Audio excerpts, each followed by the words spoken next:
Hey guys, I figured I would do a get to know me video while I get ready for a party that I'm going to for my husband's friends. So I was going to talk about some things today that I've never talked about before. So hopefully I could get through this because yeah, I've never talked about these things before. So what I wanted to tell you guys about was I was actually in foster care. So I had come from a very abusive and family was neglecting me, and so I was asked by the state to, go live in foster care there. I was a teenager when they asked me. So I was about 14 years old, and the social worker came and asked me, she said, "Do you want to go to foster care?" And I said yes, because I had to get away. It was such a horrible situation that I was in with my family abusing me. So lo and behold, I went and lived in foster care, and after some time, it was about a year, so a family that was supposedly a relative came and they said they wanted me to come live with them. So I went and lived with them, and the father of the family started to try to molest me. He started trying to, he started grooming me, started wanting to molest me, and I was very like no, he actually was grooming me, trying to get me to go along with it. And so I was like no, and I I was like, this is crazy, this is insane. He was trying to convince me it was normal. So after some time of this going on, it was very traumatizing. It was horrific. It was so scary. I gave me PTSD, the things that went on, because it was so horrible. But anyway, I'm just trying to tell you guys the story. So um what happened was I wound up going back to live with my birth family. And so I tried going to school. I was in high school now. I was about, I guess, 17 years old. And I didn't have any money, I didn't have any food. My family would not, feed me or clothe me or things like that.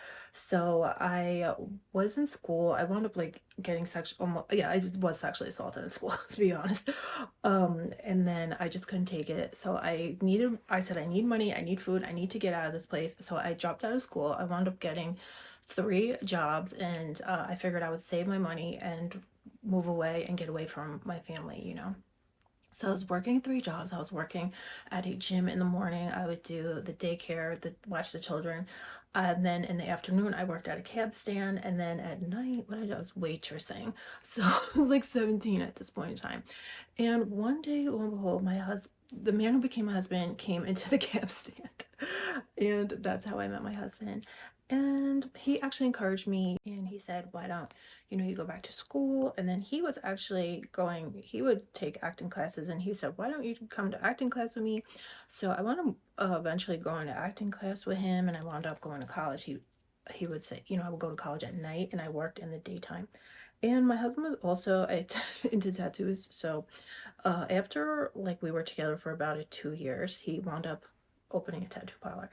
And then I went and worked with him in the tattoo parlor, and I learned how to do body piercing. So I was a body piercer for at least 10 years. And also, while I was body piercing, I was still kind of doing acting. So I would act, I would do plays in New York City. And I was in a movie, I was in a Sundance Film Festival movie. And so and then I would work in the day, probably like, I'd work in the tattoo parlor as my regular job. And I would, help the customers, help them with tattoos, help the tattoo artists. And then I wound up like doing a lot of social media for the tattoo artists. I would, to help promote them. So that's how I started getting into social media. But I was very shy, you guys. So it was like, and I also had PTSD, and I didn't know it. And so I was very scared. It was very hard for me in the world. I was very shy. So actually, to even when I would do my acting things, it was just like so hard. It was so hard for me because I was so shy. And so I really, I wound up, I just always loved makeup the most, but I thought makeup was like makeup artists, or like I never thought in a million years I would actually be a makeup artist or could be a makeup artist, because I thought of them, makeup artists, as like the holy grail, because I used to go on set and I would see the makeup artists and I was just be in awe of them, and I'd just be like, I just wanted to hang out with them, and I would just ask them questions, and they'd be like, girl, you gotta go to the set, and I wouldn't want to go to the set. I was like, I just want to hang out with you guys. So that's what I would do. I would stay with the makeup artist as much as I could, and I would just, ask them a million questions. And then what wound up happening was that I wound up getting into a car accident.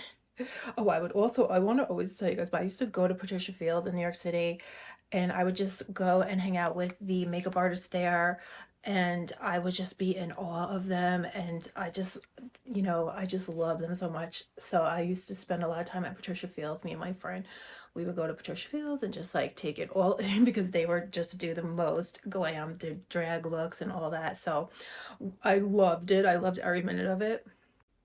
So anyway, though, what wound up happening was I wound up getting into a car accident, and I wound up getting brain damage. And I'm laughing, but it was horrible. It was horrific. And so I really couldn't do anything. So I wound up having just horrible depression and anxiety, which happens when you get brain damage. You'll wind up getting depression because it messes with your brain and all that. So I wound up not going to do my acting anymore. I didn't work in the tattoo parlor anymore. I was pretty much just staying home, and I was really, very depressed.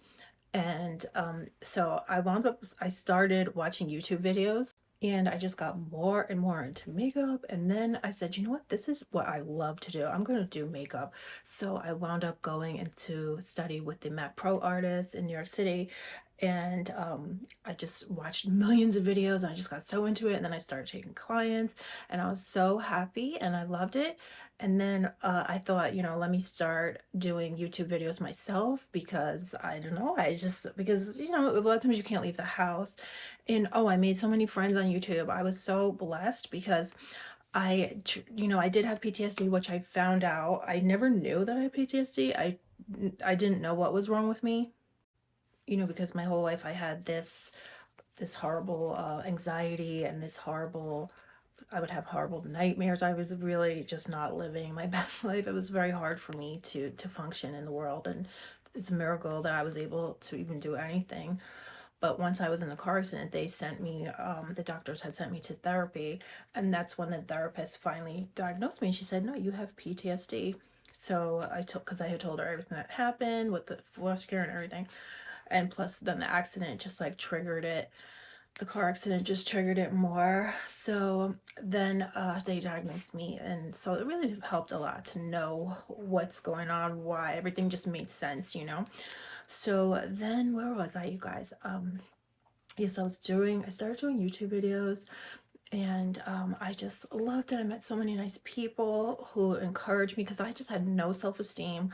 I was so shy. I just was, guys, you can't even imagine. I was just I was just so shy and depressed. And it was, even though I was like, maybe to the world looks like she's functioning, but or I was doing this, that, and the other, but it's no way to, inside is something totally different, how you feel inside. Because inside I was so I felt, because I had been so abused, I was always feeling like I was a piece of garbage, and all this horrible dialogue in my head that they had told me, that my birth parents had, verbally abused me and told me. So I had all of this. I believed it, it was hard to get rid of it, but thank God, God saved me, and it's gone now, because now, and thanks to you guys, because you guys encouraged me and helped me to not believe the horrible things. So that's where I'm at now. That's why I'm so grateful to you guys, because you guys really were the ones, to help me to not believe the horrible things that they had told me. And so now I'm able to, I just don't believe those things anymore. I don't believe that I'm worthless, horrible piece of garbage, et cetera, that they had told me and convinced me when I was a child. So anyway, guys, I'm gonna keep getting ready. But I'm pretty sure there's more to the story. So yeah, now even I'm better now, but I'm so happy now, because this is what I've always dreamed of. This is what I always truly wanted to do, but I just never, I never knew that I could, or I didn't really have, I guess, I don't know, I didn't have confidence, and yeah, I just didn't know. But now I love it so much. I do it every day. Makeup is my life. I'm so happy. So I'm actually doing now what I truly love. So I'm just gonna spray my face, take these rollers out, and a lip, and then I'll be ready to go. So I don't know what I'm gonna wear tonight. I have no idea, you guys. I don't know, but my skin is really peeling badly because I use Retin-A. So I'm almost done, you guys, but that is where we're at now. So happy. So everything, like they say, God will work your worst things out for your benefit. So when I got the brain damage, I thought it was just the worst thing. It was really bad, but actually God worked it out to bring me to the life that I always dreamed of and my ultimate happiness and healing, because I met all you guys, and so you were so healing to me, to encourage me, to be nice to me, to help me to not believe the things that I used to believe that were so bad that, I had learned from being abused. So God broke down all of my old, thoughts and changed me and made me brand new. So I'm so grateful, you guys. Well, let's go ahead and take these rollers out and see what we got going here. And let's see, you guys. I think this is the longest I ever left my rollers in for. So let's see how it goes. So this is a finished look. I have to keep working on my hair. My hair is not cooperating. But I will see you guys soon. Thanks for being here for me. And I love you guys so much. I'll talk to you later.